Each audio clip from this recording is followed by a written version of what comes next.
people think? More money than brains. I think it's been a long time since anyone's done this. Oh. Are we ready? Listen to this. Right? Awesome. Well, what you're listening to is a never-before-heard recording of a 1979 B.B. King concert in Russia, the Soviet Union, behind the Iron Curtain. These cassettes were lost for 36 years.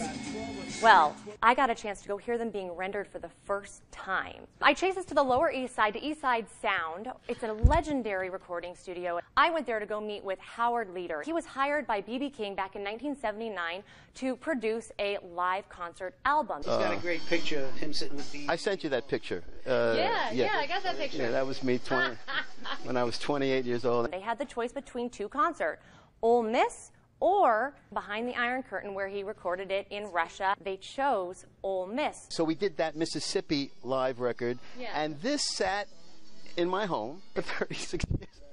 And nobody asked for it. BB and Sid did say to me at the time, he says, look, hold on to him, and we'll figure out the right thing to do. So after B.B. King's death in May, Howard couldn't stop thinking about these cassettes.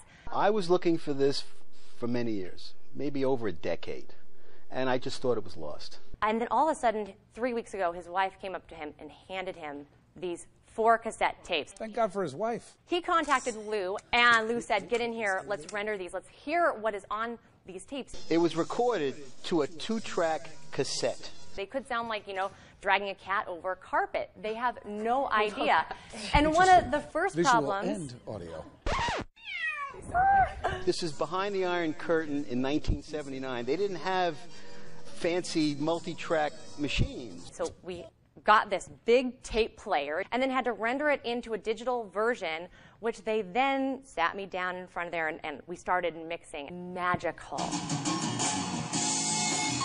But Howard explained to me that this concert was revolutionary. B.B. King broke the boundaries going into the Soviet Union. The audience didn't know what he was singing, didn't know what he was saying, and B.B. King loved to interact with everyone. Oh, see, they don't understand English, so he announces the band, but the audience doesn't know what he's talking about because they don't speak English. To try and let you know how much we love you. So this translator finally translates to the audience, and the crowd goes wild. This one concert series really influenced the rest of his career. So let me ask you about it. He died in May 14th. He passed away. There's a big fight over his estate, which happens sometimes with these famous musicians, and they've got money that everybody thinks they're entitled to. What about these tapes? So what he wants to do is make a master recording of it, and then he's going to talk with the family. Either the money will go to charity if they put it out, or the family can fight over it. Either way, what we're listening to right now is history, and Howard wants it to be out there for everyone to hear.